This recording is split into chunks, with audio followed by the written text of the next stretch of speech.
हाँ ठीक। हमारे बीच में शानदार नेता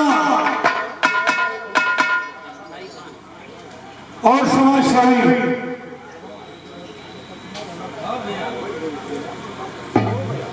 मधुबन से चल करके आए हैं। सिकंदरपुर में भी गैस एजेंसी है। भाई विजयलाल यादव जी और गिरीश चंद्र मधेसिया, गिरीश चंद्र मधेसिया जी आए हैं मधुबन से। इनका मैं स्वागत करने जा रहा हूं। एक बार जोरदार ताली बजा करके आप लोग। बहुत नेक इंसान है।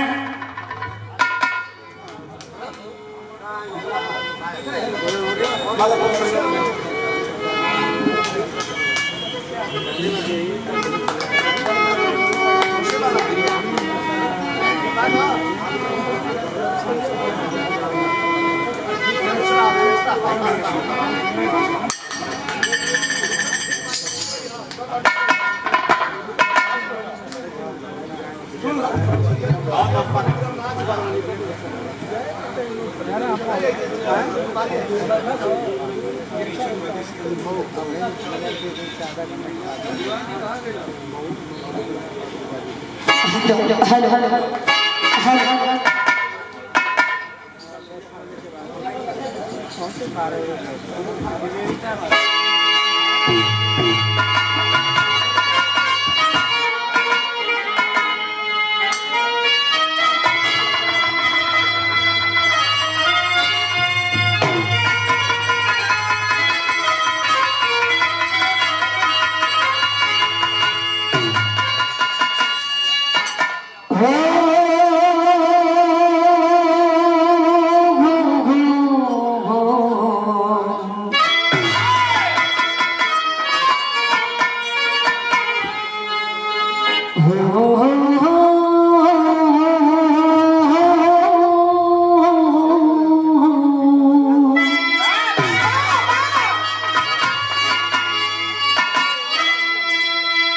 सतगुरु स्वामी दीन बंधु के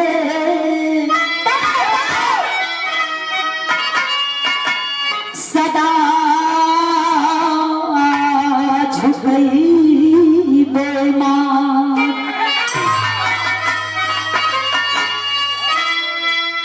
सतगुरु स्वामी दीन बंधु के सदा झुकई बेईमान।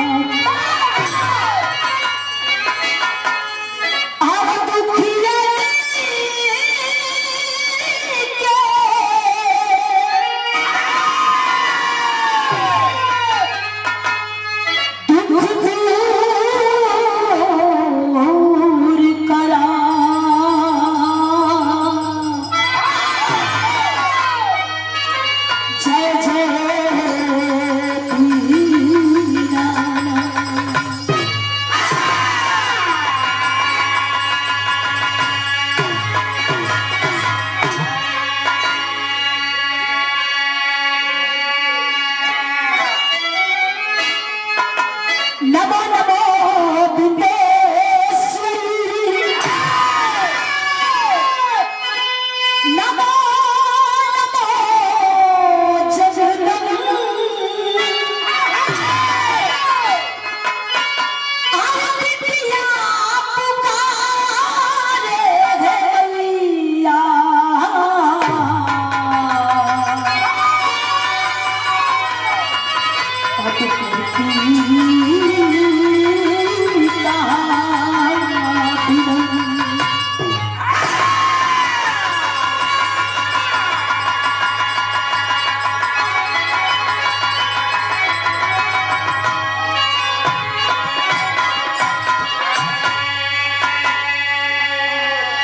ऐतिहासिक घटना ए नाग बाबा के कुटिया पर ए गुरु के दरबार में हर साल के बाद इस साल भी बड़ी भव्य तरीके से कार्यक्रम रखा गया।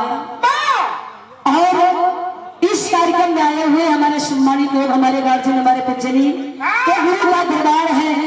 पूज्य हमारे गुरु जी आदरणीय चंद्र किशोर पांडे जी, जिनका आशीर्वाद हमें हमेशा मिलता है, और हमारे पूज्य गुरु जी आदरणीय विपिन बिहारी पाठक जी, और बिहार के सुल्तान, बिहार के सम्राट, फिल्म अभिनेता, पूर्व राज्य मंत्री आदरणीय पूज्य गुरु जी आदरणीय विजय लाल यादव जी, गुरु जी के शिक्षा में कोटि कोटि प्रणाम। तमाम कलाकार आए हुए, ये गुरु का दरबार है। हमारे सम्मानित भाई, आप लोगों के चरणों में कोट कोट की प्रणाम बा। और हमारे चैनल वाले भाई लोग, आप लोग का तो कोई नहीं बताई नहीं, लेकिन हम देख पर बहुत बहुत प्रणाम, बहुत बहुत धन्यवाद, नमस्ते प्रणाम। कौन भी प्रकार की त्रुटि हो जाए कि आप लोग क्षमा कही गई। इन गुरु का दरबार बा, इस सीखे का मौका मिलेला। और नई गीत बा, इन नई गीत बा मास्टर आ जाए। समय भी बहुत कम बा, समय का भी ख्याल रखेगा।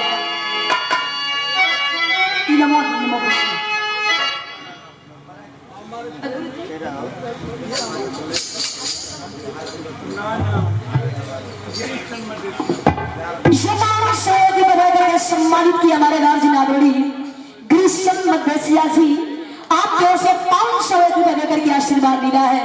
चरणों में कोटि कोटि प्रणाम, बहुत बहुत धन्यवाद, नमस्ते प्रणाम। आप गुरु बन के नमस्ते प्रणाम बा। आई बात है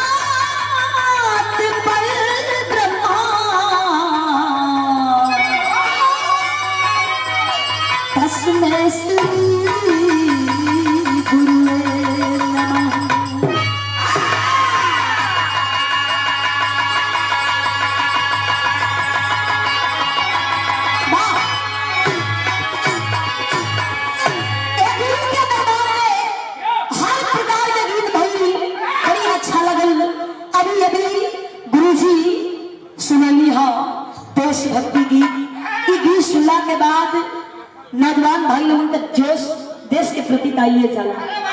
बड़ी सुंदर गीत रहे, ये गीत दिल पर राज करे।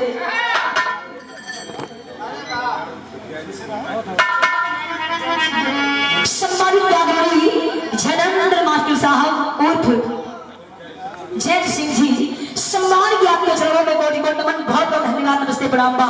इन नई गीत बा, आई मास्टर बा।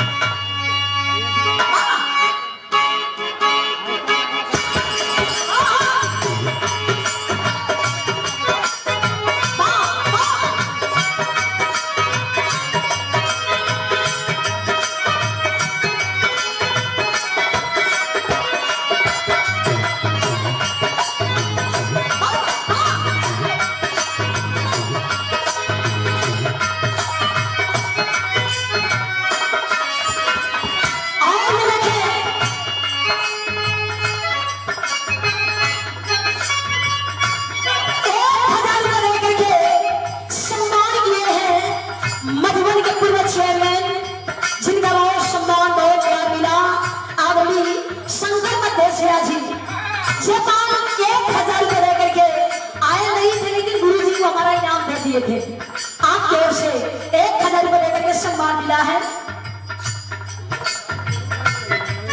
और हमारे खाते रुपया नहीं थे, 1 लाख लाख आशीर्वाद भाई, प्यार भाई, हम देवी का आशीर्वाद भाई, प्यार भाई। हमारे गुरु जी जिनका नाक में सब लोग धरते हैं, पूरा आशीर्वाद मिलता है।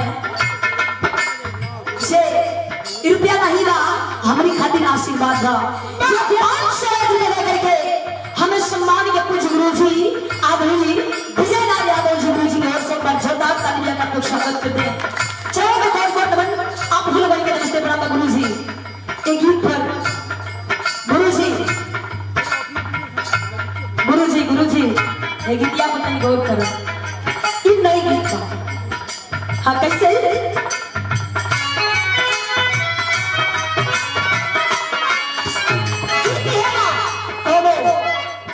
प्रेमिका के प्रेमी बड़ी भाव खाते हैं। प्रेमी कलश का हो जीवन तू गलत हुआ एकदम गलत करीब हुआ प्रेमी क्या कहत अपने प्रेमी खातिर कैसे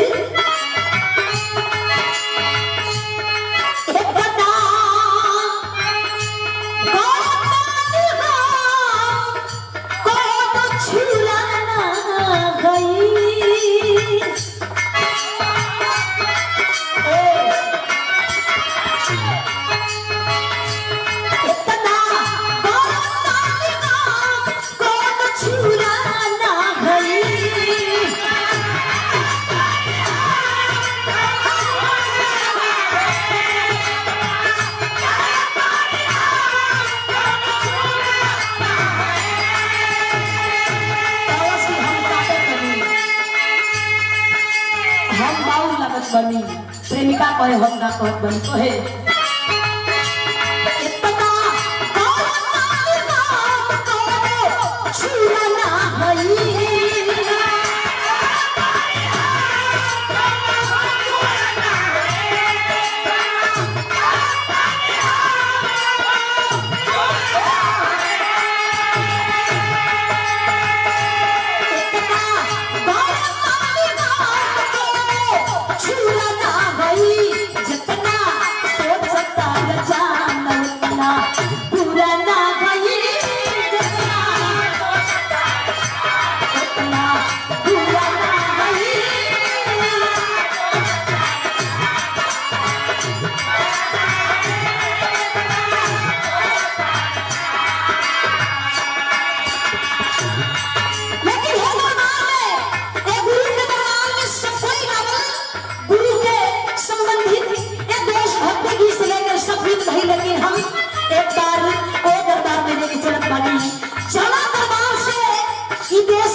चलाते हैं और बहुत अच्छे कलाकार भी हैं हमें तो किया आपकी ओर से 50 रुपए देकर के सम्मान दिया गया है चलो तो बहुत बहुत धन्यवाद नमस्ते प्रणाम बा देखो माई बाबू का ममता का बखान हाय बिटिया कहता के माई हम गुरु लोग की ना गलत रहे लेकिन ये दुनिया में इलाज के बाद तुझी को कहूं कि तुहार गुरु कहां बारन तुहार गुरु कहां मिली हम यही लिए माई बाप का दर्जा कितना महान होला कैसे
माई बाबू का दर्जा कितना महान होला हो हम कितना भैया हमार घर में निवेदन ये करबू कि एगो माई 5 गो ना 7 गो 8 गो गजवा के माई बाबू मेहनत करके मजदूरी करके रिक्शा चला के माई बाबू अपने बेटवा के परवरिश कर सकेलन लेकिन ना जाने बुढ़ोती अइला के बाद इहे बचवा इहे लोग माई बाबू की अनाथ आश्रम में कैसे भेज देलन कोई दिल कैसन होला बेटवन कर कि माई बाबू का ममता का बखान भी किया बतावत है कैसे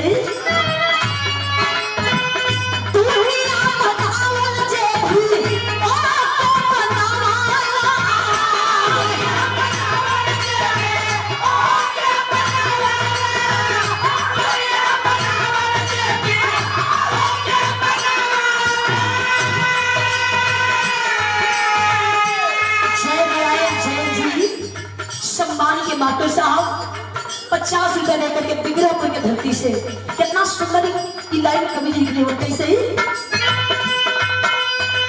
दुनिया बनावल जे भी ओ के तू बनावला स्नेह के सगरावा से सबके सजवला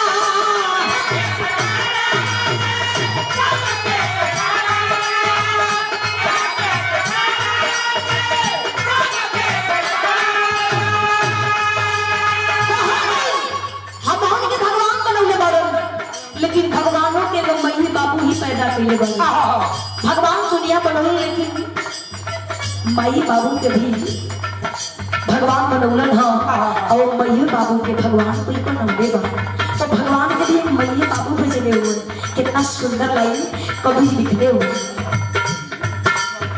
कैसे दुनिया बनावल जे भी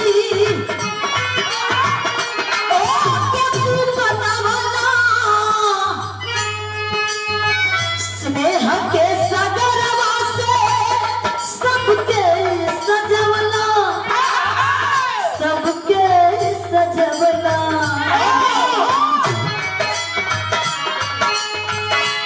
दूसर ममता दुलार के जहान को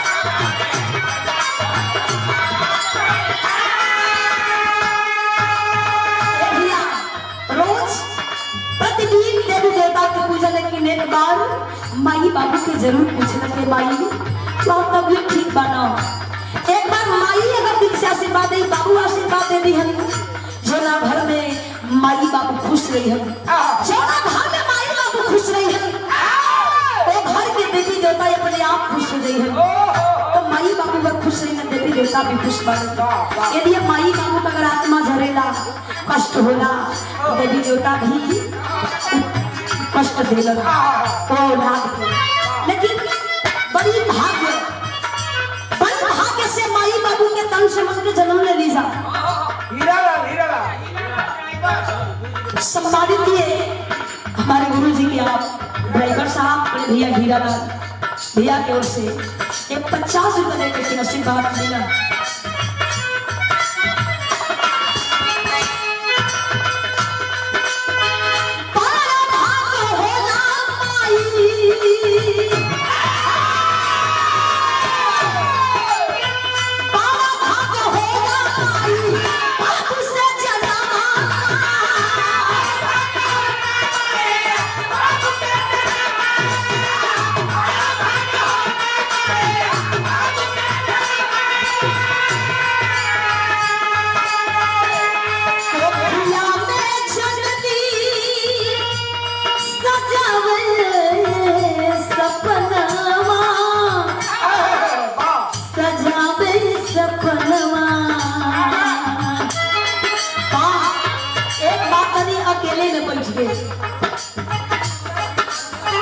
मिश्रा जी पान भंडार तिवारी से ये 102 रुपए देकर के सम्मान किया गया है चरणों में कोट कोट नमन आप गुरु बन के नमस्ते प्रणाम बहुत बहुत धन्यवाद और हमारे मेरे भैया बहुत अच्छे कलाकार को उससे प्यार मिलता है अभी कल्पना यादव जी भैया को सुंदर माला देकर के और मास्टर साहब ने आप एक सुंदर लेकर के आशीर्वाद मिला चरणों में कोट कोट नमन आप गुरु बन के नमस्ते प्रणाम बहुत बहुत धन्यवाद नमस्ते प्रणाम तब ये बाबा अकेले में बैठ के याद कर दिया गई है तो भैया दादा चाचा लोग बैठल बानी एक बार अकेले बैठ के याद करी जाई कि माई अगर सामने देखत बा के बार बचवा मुखाई बना तो अपन भूख मार दे अपन भूख के ना इंतजाम करी लेकिन अपने लड़का के लिए दुकवर की व्यवस्था कर दे कि पेटवा के पेट भरा लगी हमारा ऐसे ही दिन की